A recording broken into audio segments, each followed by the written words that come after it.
लेकिन 1 महीने के अंदर दोबारा वो भारत आती हैं। चीन का दौरा ख़त्म करके वो 2 दिन के स्टेट ट्रिप पर भारत आईं और भारत जो समझौते वो चीन के साथ करने वाली थी, वो उन्होंने भारत के साथ किए।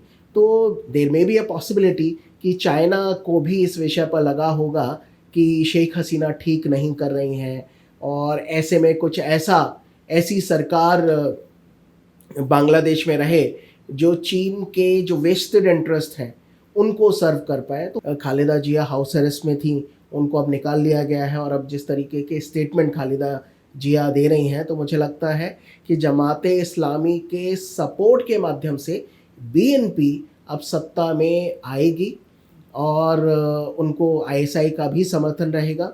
बिना भारत की मदद से कोई भी नई सरकार आती है वो नहीं चल पाएगी। पाकिस्तान खुद कंगाल है, वो सिर्फ राजनीतिक अस्थिरता फैला सकता है, वो बांग्लादेश को अपने पैरों पर खड़ा नहीं कर सकता है।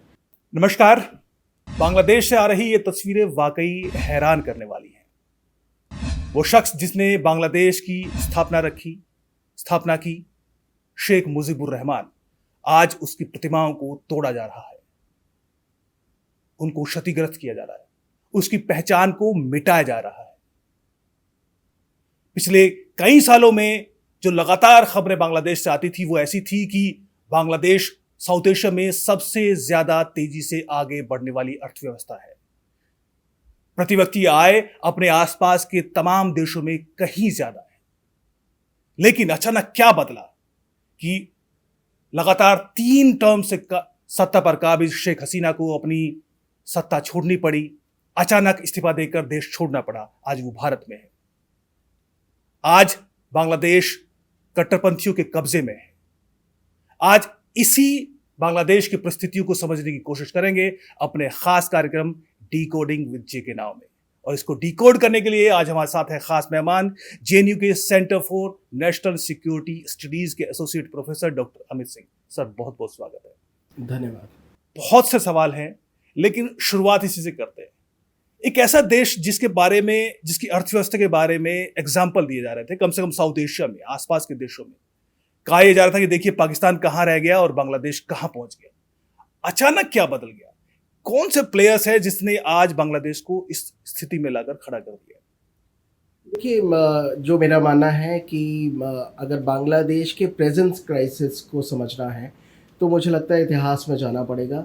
जब तक इतिहास में हम लोग नहीं जाएंगे तो बांग्लादेश का वर्तमान संकट समझने में थोड़ा मुश्किल होगी, क्योंकि कुछ चीज़ें अभी हाल ही में 6 महीने में शुरू हुई, जिसमें वहाँ की मुख्य अपोजिशन पार्टी बीएनपी इन्वॉल्व है, जमाते इस्लामी इन्वॉल्व है और जमाते इस्लामी का जो स्टूडेंट ग्रुप है वो खुलकर जो शेख हसीना है उनके खिलाफ काम कर रहा है। लेकिन ये सारी जो चीज़ें अचानक से क्यों हुई, इसके पीछे एक बांग्लादेश का इतिहास है। उसको अगर थोड़ा सा समझेंगे तो समझ में आएगा कि कौन कौन प्लेयर्स हैं और उनके क्या क्या मंशाएं हैं और वो बांग्लादेश से क्या चाहते हैं, या एक वो राष्ट्र जो कहीं ना कहीं तीसरा या चौथा सबसे बड़ा इस्लामिक मुल्क है जनसंख्या की बात अगर की जाए तो। क्योंकि बांग्लादेश का जन्म भारत के माध्यम से ही 1971 में हुआ और उससे पहले जब पार्टीशन हुआ भारत का तो मुस्लिम लीग की डिमांड पर पाकिस्तान का जन्म होता है और अंग्रेज़ों ने भी उस जन्म को जिस तरीके से सपोर्ट किया वो हम सबको पता ही है। लेकिन पाकिस्तान, ईस्ट और वेस्ट पाकिस्तान, जो कि आज का एक बांग्लादेश भी है, तो उसकी बात करें तो कहीं ना कहीं जो वर्तमान पाकिस्तान ने बांग्लादेश के ऊपर उर्दू को थोपा और उनके साथ बहुत सारे डिस्क्रिमिनेशन हुए, क्योंकि आज भी वर्तमान पाकिस्तान की जो राजनीति है वो पंजाबी मुसलमान ही चलाते हैं और बंगाली मुसलमानों के साथ उन्होंने बहुत सारा अन्याय किया, उनके साथ अत्याचार भी हुए, जो ज़बरदस्तियाँ हुई और उर्दू लैंग्वेज को उनके ऊपर थोपा गया। और जबकि वर्तमान बांग्लादेश के जो लोग हैं उस समय चाहते थे कि हमें बांग्ला स्पीकिंग कंट्री हिस्सा ही रहने दिया जाए और हमारे साथ सौतेला व्यवहार ना किया जाए। तो 1952 में एक बहुत बड़ा लैंग्वेज को लेके आंदोलन शुरू होता है और वो धीरे धीरे जिस तरह से पंजाबी मुस्लिम पाकिस्तान के जो अत्याचार कर रहे थे, वो एक बहुत बड़ा आंदोलन बना और वो मुक्ति वाहिनी का जन्म होता है। और उस मुक्ति वाहिनी के माध्यम से भारत से मदद मांगी जाती है, जिसमें भारत आगे बढ़कर बांग्लादेश के को आज़ाद करवाता है पाकिस्तानी अत्याचारों से। उससे पहले भी छात्रों ने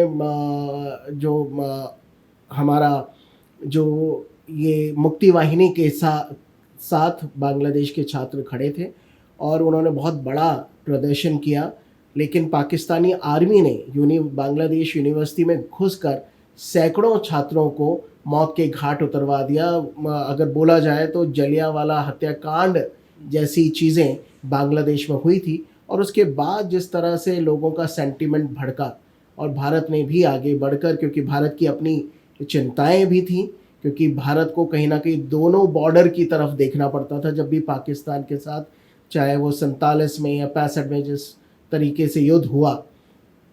तो मुक्ति वाहिनी के निवेदन पर भारत उनके साथ गया और बांग्लादेश को आज़ादी मिली।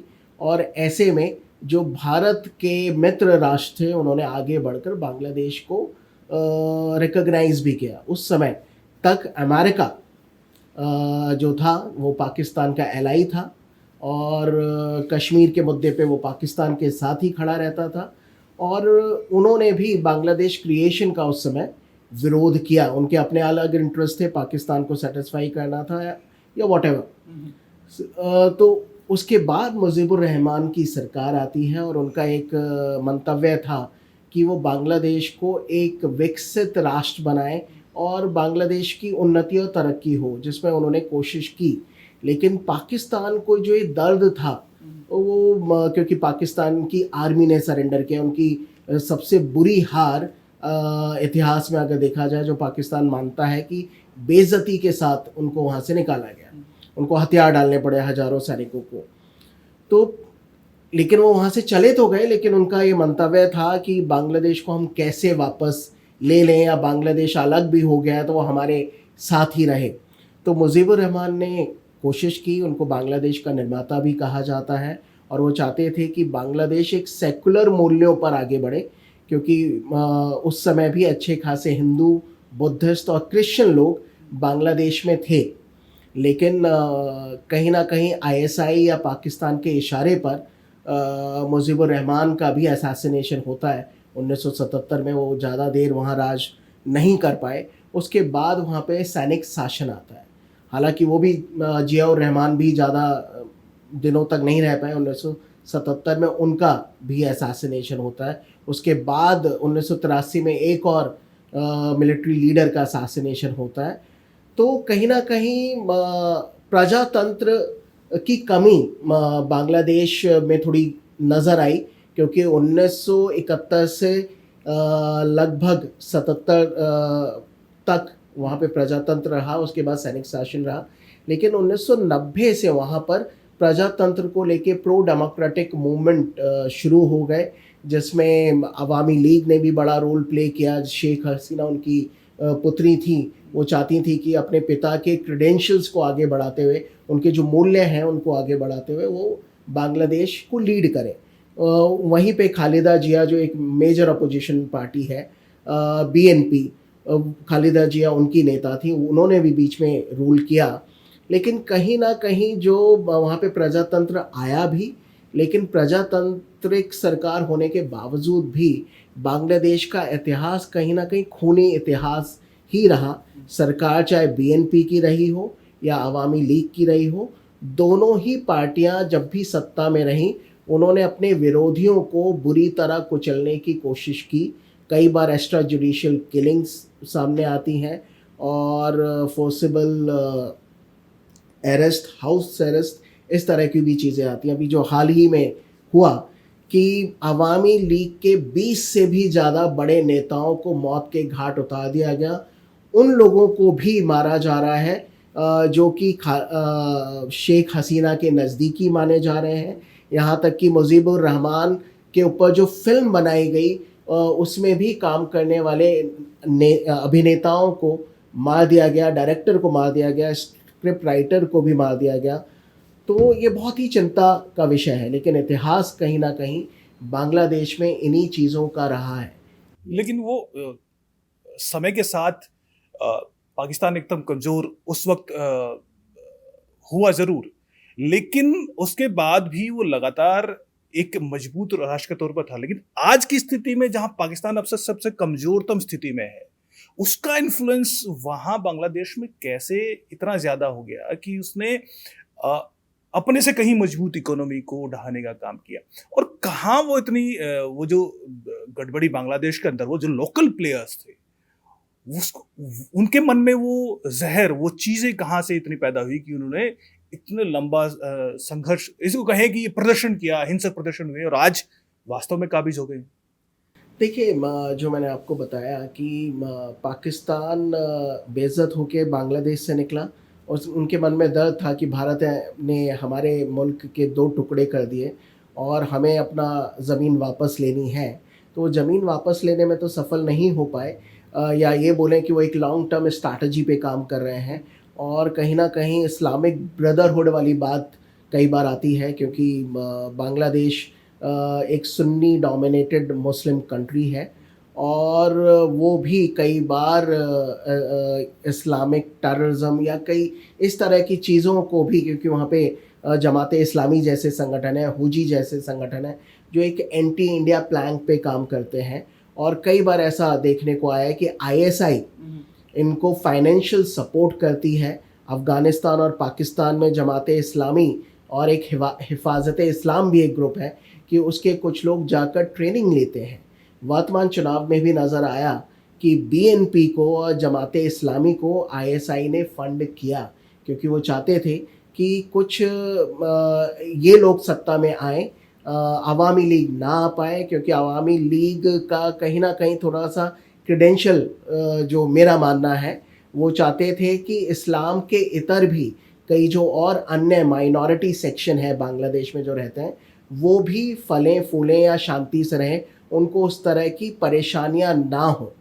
लेकिन जो आईएसआई है उसका एक अलग ही मंतव्य है। वो बांग्लादेश में केओस खड़ा करवा के भारत के लिए भी कहीं ना कहीं सुरक्षा की चुनौतियां या खड़ी करना चाहता है, भारत की सरदर्दी बढ़ा देना चाहता है। क्योंकि जब भी बांग्लादेश में इस तरह की राजनीतिक उथल पुथल होती है तो अच्छे खासे illegal Bangladeshi illegally border cross करते हैं। ऐसा माना जाता है कि करीब 5 करोड़ से ऊपर घुसपैठिए बांग्लादेशी भारत में रहते हैं, और उस घुसपैठ के माध्यम से कई वो लोग जो पाकिस्तान के लिए, आईएसआई के लिए स्लीपर सेल का काम करते हैं, वो भी घुसाते हैं, जो कि रोहिंग्या घुसपैठियों के माध्यम से भी, रोहिंग्या रेफ्यूजी हैं लेकिन वो बांग्लादेश के थ्रू इंडिया में एंटर हुए। तो उसमें कुछ रोहिंग्या का जामा ओढ़कर बांग्लादेशी भी भारत में घुसे हैं और उनका मंतव्य बांग्लादेश को अस्थिर करना है, इस्लामिक ताकतों को या कट्टरपंथी ताकतों को मजबूत करना है और उसके माध्यम से भारत का सरदर्द बनते हुए भारत को में भी अस्थिरता फैलानी है, ऐसा मेरा मानना है। इसलिए पाकिस्तान पिछले कई सालों से इस इशू पे काम करता आ ही रहा है, ये सब अचानक नहीं हुआ है। यानी बीएनपी या फिर जो जमात इस्लामी है, वो लोकल प्लेयर लगातार नर्चर भी किए जा रहे थे और फाइनली उन्होंने रिजल्ट दिया है। लेकिन कुछ रिपोर्ट्स जो कह रही हैं कि ये कुछ महाशक्तियों की आपसी जियो स्ट्रेटेजिक साजिश का भी हिस्सा हो सकता है। मसलन चाइना एक प्लेयर है और चाइना को टेम करने के लिए यूएस एक प्लेयर है। यूएस को एक नेवल बेस चाहिए था। इंडिया से करीब 35,000 किलोमीटर दक्षिण में एक सेंट डियोगो आइलैंड पे उनका नेवल बेस है, लेकिन उनको थोड़ा नज़दीक चाहिए था, तो बांग्लादेश पर लगातार प्रेशर बना रहे थे। और कुछ रिपोर्ट्स ऐसी भी कहते हैं कि हाल ही में इलेक्शन के आसपास, उसके बाद भी कि शेख हसीना ने कहा था कि एक वाइट मैन ने उनको प्रेशराइज ऑफर दिया था, बल्कि कि आप हमें नेवल बेस दे दो और हम आपकी सरकार बनवा देंगे। तो यानी वो भी हमने देखा इससे पहले अफगानिस्तान में कि यूएस भी इस्लामिक कट्टरपंथियों के साथ मिलकर इस तरह के गेम खेलता रहा है। क्या बांग्लादेश में भी इस यूएस का वो रोल हो सकता है?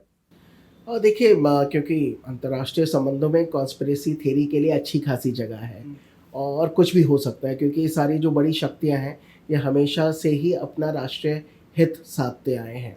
क्योंकि अगर अमेरिका के हम राष्ट्रीय हितों की बात करें और वो भी इंडो पैसिफिक रीजन में, या फिर बढ़ते हुए चाइना का जो वर्चस्व है पूरे के पूरे एशिया पैसिफिक, जो कि अब हम लोग इंडो पैसिफिक बोलते हैं, तो चाइना को काउंटर करने के लिए अमेरिका ने रीबैलेंसिंग एशिया स्ट्रैटेजी बनाई है।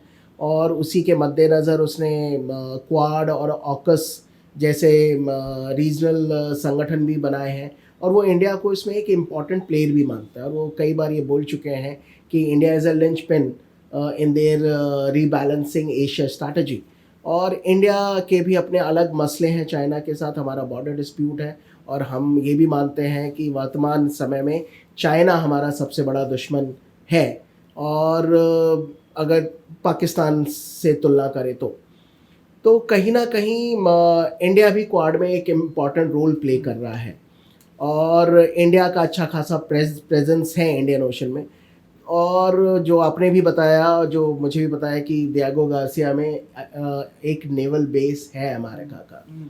तो ऐसे में अमेरिका बांग्लादेश में एक एयर बेस तलाश रहा था या नेवल बेस तलाश रहा था।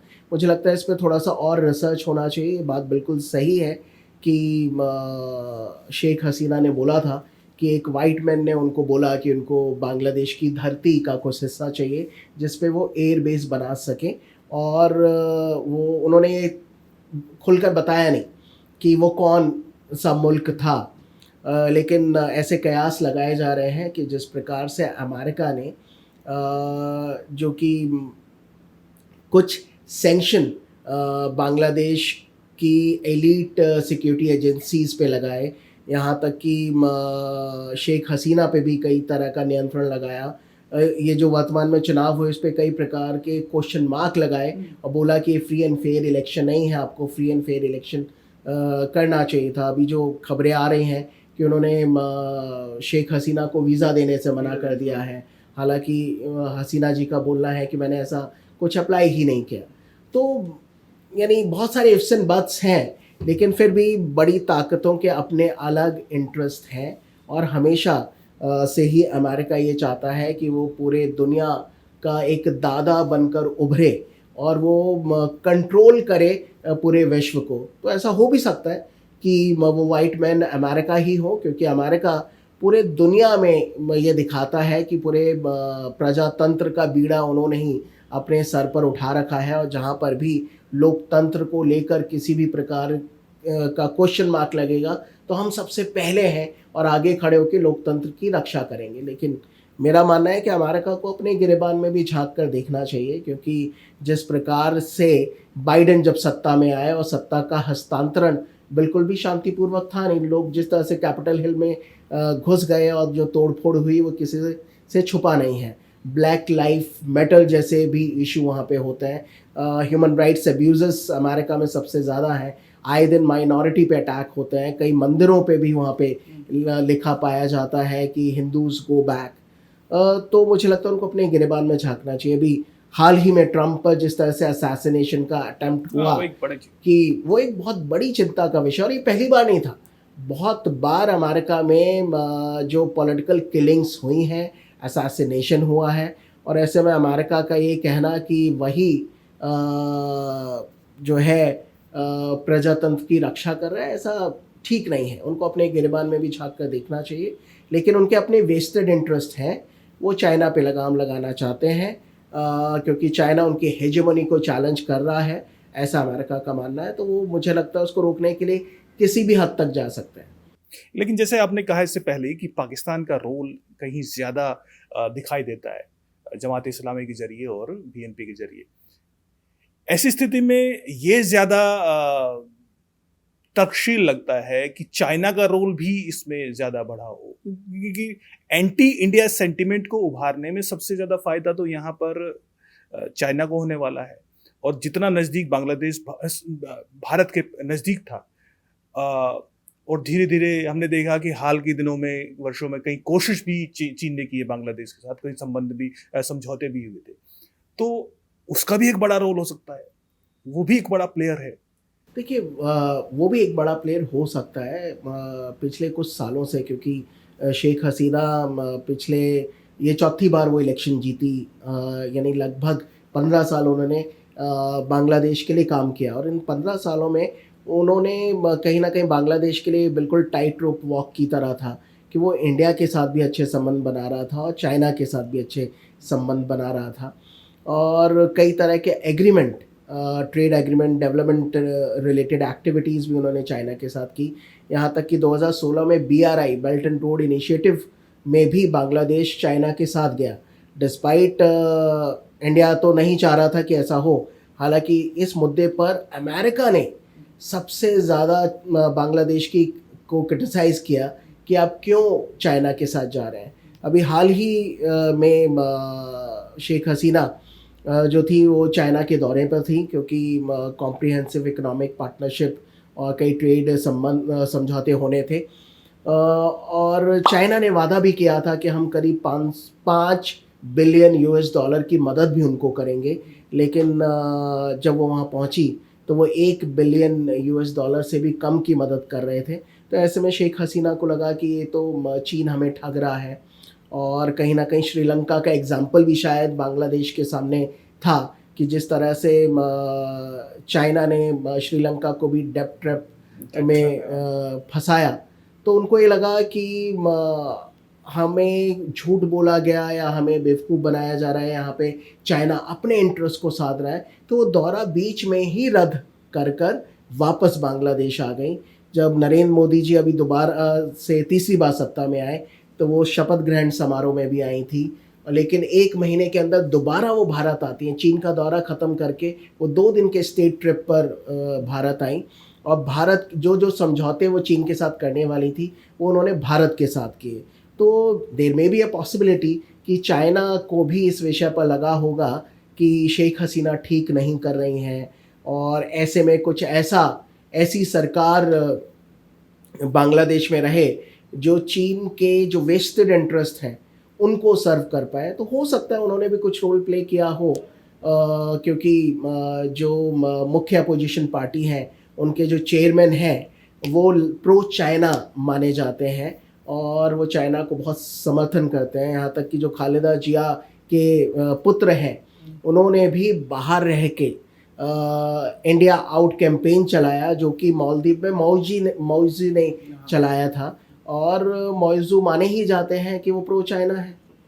तो हो सकता है कि इस पावर पॉलिटिक्स में बहुत सारे प्लेयर हो सकते हैं। पहले खेल शेख हसीना के खेल को खत्म किया जाए, फिर अपने अपनी शतरंज की चालें चली जाएंगी। लेकिन इस चाल में लोकल प्लेयर्स अभी कौन सा ऐसा लग रहा है कि जो आगे आने वाले दिनों में बांग्लादेश की सत्ता पे काबिज होगा? वहां पर भी तो टसल हो सकता है। बीएनपी एक अलग गेम है और जमात इस्लामी एक अलग गेम में है, और जो छात्र आंदोलन कर रहे हैं तो हो सकता है कि वहां से भी एक पार्टी प्रदर्शनकारियों को निकल के आ जाए। अभी कौन मजबूत लग रहा है? देखिए, जो छात्र आंदोलन कर रहे हैं उसमें जमात इस्लामी का जो स्टूडेंट विंग है वो खुलकर विरोध कर रहा था। उन्हीं के लीड लेने के बाद ही कहीं ना कहीं छात्र सड़कों पे उतरे, और उसके बाद मुझे लगता है कि जो ISI के एजेंट्स ने उनकी जगह ले ली। तो मुझे ऐसा लगता है कि लोकल प्लेयर जो है जमात इस्लामी तो है ही, और BNP भी है, क्योंकि शेख हसीना के जाने का सबसे ज़्यादा फ़ायदा इन्हीं को ही हो रहा है। खालिदा जिया हाउस अरेस्ट में थी, उनको अब निकाल लिया गया है, और अब जिस तरीके के स्टेटमेंट खालिदा जिया दे रही हैं, तो मुझे लगता है कि जमात इस्लामी के सपोर्ट के माध्यम से BNP अब सत्ता में आएगी, और उनको ISI का भी समर्थन रहेगा। क्योंकि मेरा ये मानना है कि जो लोग मुजीबुर रहमान के स्टैचू पे चढ़े, उनको तोड़ा, गिराया गया, तो ये कोई आम बांग्लादेशी नहीं कर सकता है। क्योंकि जिस तरीके से पाकिस्तान का निर्माण हमारे जिन्ना साहब ने किया, तो जिन्ना में बहुत कमियां रही होंगी, ऐसे पाकिस्तान के कई पॉलिटिशियंस का शायद मानना हो, लेकिन एक आम नागरिक जिन्ना की मूर्तियों के साथ, इस स्टैचू के साथ इस तरह का व्यवहार नहीं करेगा। तो बांग्लादेश का जो आम आवाम है वो मुजीबुर रहमान का शुक्रिया अदा करता है कि इन्होंने हमें पाकिस्तान के बर्बर शासन से मुक्ति दिलाई। और ऐसे में उसकी मूर्तियों को तोड़ा जाना, सिर्फ मुजीबुर रहमान की मूर्तियों को ही नहीं तोड़ा गया, बल्कि रविन्द्रनाथ टैगोर जी की भी मूर्तियों को खंडित किया गया। और रविन्द्रनाथ जी वो हैं जिन्होंने बांग्लादेश का भी राष्ट्रगान लिखा है, हमार सोनार बांग्ला। तो ये जो उनके कहीं ना कहीं जो प्रतीक थे, जो राष्ट्रीय अस्मिता को आगे बढ़ाते थे, उनको तोड़ा जाना ये आईएसआई के इशारे पे ही हो सकता है, या उन्हीं के ही स्लीपर सेल के माध्यम से हो सकता है। एक आम बांग्लादेशी ऐसा नहीं कर सकता था। तो मुझे लगता है लोकल प्लेयर जो भी हों, उनको अब समझदारी से काम लेना चाहिए। अगर वो आईएसआई के इशारे पर बांग्लादेश का सत्यानाश करने के लिए जाएंगे तो बांग्लादेश का भविष्य अच्छा नहीं होगा, क्योंकि पाकिस्तान बहुत पीछे छूट चुका है, बांग्लादेश बहुत आगे निकल गया है। वहाँ अपनी बहुत सारी कमियां रही होंगी, लेकिन आर्थिक मोर्चे पर पाकिस्तान बांग्लादेश के आगे कहीं नहीं टिकता है। तो अपना भविष्य देखते हुए मुझे लगता है उनको सही राह चुननी चाहिए, आईएसआई के इशारे पे नहीं चलना चाहिए। लेकिन इस पूरी गेम में अगर हम देखें तो पाकिस्तान अपनी साजिशें करेगा, चीन भी अपने चाले चलेगा, यूएस भी अपने काम करे। भारत कहाँ रहा? भारत ने कहाँ वो चूक की कि हम उसको सही तरीके से गेज नहीं कर पाए, देख नहीं पाए, या फिर उस गेम में कहीं रह नहीं पाए कि आज स्थिति में है कि हमारे हाथ अब बांग्लादेश में कुछ नजर नहीं आ रहा फिलहाल, तो कम से कम। तो वो गलती भारत ने जियो स्ट्रेटेजिक लेवल पे, या फिर कहाँ हमारी सिक्योरिटी एजेंसीज, वो गड़बड़ तो नजर आती है। देखिए, यानी मेरा ये मानना है कि वो उस तरह की गड़बड़ नहीं है, क्योंकि कई बार क्योंकि हम लोग सिचुएशन को एनालाइज कर सकते हैं, लेकिन हम लोग यानी बांग्लादेश में या ढाका में उतर कर सिचुएशन को सुधार नहीं सकते। वो वहाँ के लोकल पॉलिटिशियंस का ही काम है, वहाँ की खुद की सिक्योरिटी एजेंसीज का काम है, जो कि वो करने में फेल हुए, तभी ही शेख हसीना को बांग्लादेश छोड़ के जाना पड़ा। क्योंकि सिर्फ भारत ही नहीं, कुछ और जो बांग्लादेश में स्थिरता चाहते हैं, वो चाहते थे कि बांग्लादेश, उन्होंने सारी घटनाओं को लेके या कॉन्स्पिरेसी को लेके शेख हसीना को समझाया ही था, बताया ही था कि आप कुछ करें, ऐसा कुछ हो सकता है। जो मैंने पहले ही बोला है कि बीएनपी का स्टैंड, खालिदा जिया का स्टैंड लगातार एंटी इंडिया का रहा है। और ऐसे में जब उनकी सरकार थी भारत में, चाहे मनमोहन जी की ही सरकार क्यों ना रही हो, कांग्रेस की सरकार रही हो, कहीं ना कहीं हम लोग मुजीबुर रहमान साहब के साथ या अवामी लीग के साथ ज़्यादा एसोसिएटेड होते हुए नज़र आते थे। तो ये कोई ऐसी भूल नहीं है, साल दर साल, क्योंकि पिछले 15 साल से तो शेख हसीना ही थी, मोदी जी पिछले 10 साल में आए हैं, तो मनमोहन जी की सरकार के समय से ही अवामी लीग के साथ हमारे संबंध अच्छे थे, व्यापार अच्छा खासा बढ़ रहा था। करीब 13 बिलियन यूएस डॉलर का व्यापार हमारा बांग्लादेश के साथ है। और ऐसे में अब जो भी नई सरकार अगर वहाँ पे आती है, तो उसके लिए भी भारत को इग्नोर कर पाना इतना आसान नहीं होगा, क्योंकि जो अभी 1 महीने में या पिछले 10 दिनों में जो बांग्लादेश में रिसोर्सेस का खात्मा हुआ है, बांग्लादेश को दोबारा से खड़ा करने के लिए करीब 10 साल लग जाएंगे, जो पिछले 10 दिन में नुकसान की भरपाई हुई है। ऐसे में बिना भारत की मदद से कोई भी नई सरकार आती है वो नहीं चल पाएगी। पाकिस्तान खुद कंगाल है, वो सिर्फ राजनीतिक अस्थिरता फैला सकता है, वो बांग्लादेश को अपने पैरों पर खड़ा नहीं कर सकता है, क्योंकि अगर खड़ा कर सकता तो अपना मुल्क ही खड़ा कर लेता। तो मुझे लगता है कि भारत से कोई चूक नहीं हुई है। भारत ने अपनी फॉरेन पॉलिसी में वही कंटिन्यूटी रखी है जो कि भारत की राष्ट्रीय हित को आगे ले जा रहे थे। बांग्लादेश के वर्तमान सरकार या हसीना जी को थोड़ी परेशानी हुई, उन्होंने सिचुएशन को एसेस नहीं कर पाए या समय रहते हुए कंट्रोल नहीं कर पाए, इसलिए ऐसा हुआ। लेकिन अभी जो सबसे बड़ा इमीडिएट कंसर्न जो है वो भारत के लोगों का, वो बांग्लादेश की माइनॉरिटीज को लेकर है। क्या वहां बांग्लादेश में आगे आने वाले दिनों में वो आपको अस्तित्व सही नजर आता है, सेफ नजर आता है क्या, या फिर उसको लेकर भारत को इमीडिएटली कुछ करना चाहिए? मसलन तात्कालिक रूप से कम शरण दे, ऑफर करे, तो उसको लेकर क्या किया जा सकता है? देखिए, अभी भी बांग्लादेश में अच्छे खासे हिंदूज़ हैं। जब मैंने 1971 की भी बात की तो उस समय भी कई सारे हिंदूज़ भारत आ गए थे, उनको शरण मिली और लेकिन उसके बाद भी भारत में और मुख्य तौर पे नॉर्थ ईस्ट में कई प्रकार की चिंताएँ शुरू हो गई। और वो भी एक कारण रहा कि नॉर्थ ईस्ट में बहुत सारे सेसेशनिस्ट मूवमेंट शुरू हो गए, क्योंकि नॉर्थ ईस्ट के जो नेटिव लोग हैं वो अपनी संस्कृति को लेके बहुत ही ज़्यादा सेंसिटिव हैं। उनको लगा कि बांग्लादेश से अच्छे खासे शरणार्थी हमारे एरियाज़ में आके रह रहे हैं, जिसकी वजह से उनकी जो खुद की संस्कृति इन्फ्लुएंस हो रही है। तो वहाँ पे भी बहुत तरह के आंदोलन शुरू हुए, सेसेशनिस्ट मूवमेंट शुरू हुए। हम लोग शरण तो दे सकते हैं, लेकिन मुझे लगता है कि हमें इतिहास से सबक लेते हुए थोड़ा सावधानी से इस इशू को टैकल करना पड़ेगा। नो डाउट हमारी सिंपैथी है बांग्लादेशी हिंदुओं के साथ, क्योंकि 1947 से लेके लगभग आज तक 71 में भी ये परेशानी आई थी और आज भी आ रही है। तो मुझे लगता है भारत को बहुत केयरफुली इस इशू को टैकल करना चाहिए। हालाँकि पाकिस्तान, मालदीव या बांग्लादेश की बात करें, कई और इस्लामिक मुल्कों की बात करें, तो वहाँ पे जहाँ पे भी मुस्लिम मेजॉरिटी रही है, वहाँ पे माइनॉरिटी के ऊपर अत्याचार हुआ ही है। तो कहाँ-कहाँ जाकर हम कितनी मदद कर पाएँगे, वो देखा जाना चाहिए। लेकिन भारत इतना तो कर सकता है कि पूरे अंतर्राष्ट्रीय मंचों पर जो ये बर्बरता माइनॉरिटी पे और मुख्यतः हिंदुओं के ऊपर हो रही है, उसको हमें हाईलाइट करना चाहिए। अंतर्राष्ट्रीय एजेंसियों को और बड़ी ताकतों को भी दिखाना चाहिए कि इस तरह के हालात वहाँ पे हो रहे हैं और सबको मिलजुल के कंट्रोल करना चाहिए, क्योंकि लॉन्ग टर्म सॉल्यूशन वही होगा। तभी माइनॉरिटी पे अत्याचार रुकेंगे और एक सेकुलर सरकार बांग्लादेश में आए। हालांकि इस्लामिक मेजॉरिटी में एक सेकुलर सरकार की उम्मीद करना थोड़ा बेमानी सा लगता है, लेकिन उम्मीद पे ही दुनिया कायम है।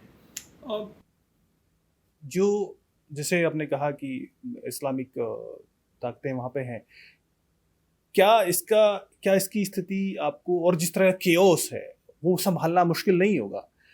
ऐसा नहीं है कि सिर्फ जो अलग अलग सेंटिमेंट्स शामिल थे इन प्रदर्शनों में, सिर्फ एक सेंटिमेंट नहीं था, तो बहुत सारे सेंटिमेंट, जैसे कि एक थर्ड वर्ल्ड कंट्रीज में हमेशा एक ग्रुप, एक वर्ग हमेशा नौकरी के लिए, रोजगार के लिए और अपनी जीवन को बेहतर करने के लिए लगा रहता है।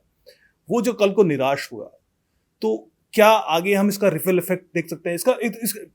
इनके खिलाफ भी प्रदर्शन देख सकते हैं, या फिर एक तालिबानीकरण ऐसा हो जाएगा कि जहां पर फोर्स के बल पर लोगों को दबाया जा सकता है?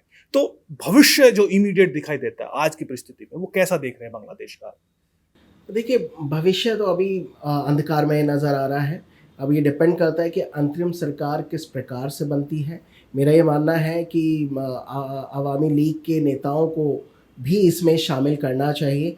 अभी अपील की जानी चाहिए कि अब अवामी लीग के लोगों को या नेताओं को टारगेट नहीं किया जाए, और अगर सब मिलजुल कर सरकार बनाते हैं तो मुझे लगता है बांग्लादेश में जल्दी ही नॉर्मलसी रिस्टोर की जा सकती है।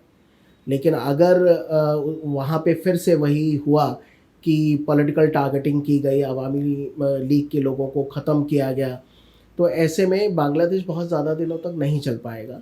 और चूँकि इस्लामिक कट्टरता वहाँ पे भी लगातार बढ़ ही रही है, जिस तरह से कैफ़े में जो अटैक हुआ और कई और हिंदू मंदिर तोड़े जा रहे हैं, तो मुझे लगता है कि बांग्लादेश का भी तालिबानीकरण की तरफ वो लोग बढ़ रहे हैं। और अगर ऐसा हुआ तो बांग्लादेश के लिए ठीक नहीं होगा, क्योंकि वो एक मुस्लिम मुल्कों में तृतीय विश्व से आने के बावजूद भी एक अच्छा विकास के रास्ते पर वो लोग चल रहे थे। अफ़गानिस्तान ने जो अपना हाल किया है वो किसी से छुपा नहीं है, लेकिन ये बात और है कि अब धीरे धीरे तालिबान भी चाहता है कि अफ़गानिस्तान में विकास आए, लेकिन उसके लिए उनको भी प्रजातंत्र को ही चुनना पड़ेगा और बांग्लादेश को भी वही करना पड़ेगा। अगर उन्होंने नहीं किया तो बांग्लादेश की हालत भस्मासुर की तरह हो जाएगी कि पहले वो अपने अड़ोसी पड़ोसियों को परेशान करेगा और आखिर में खुद ही भस्म हो जाएगा। निश्चित तौर पर भारत उस पर एक असर तो होने वाला है, और भारत को, जैसे आपने कहा, कि बहुत सोच समझ कर और एक अच्छी रणनीति के साथ हमें आगे बढ़ना होगा। बहरहाल बहुत धन्यवाद सर, आपने बड़े अच्छे तरीके से हमें बांग्लादेश की परिस्थिति को समझाया। बहुत बहुत धन्यवाद सर। धन्यवाद। नमस्कार।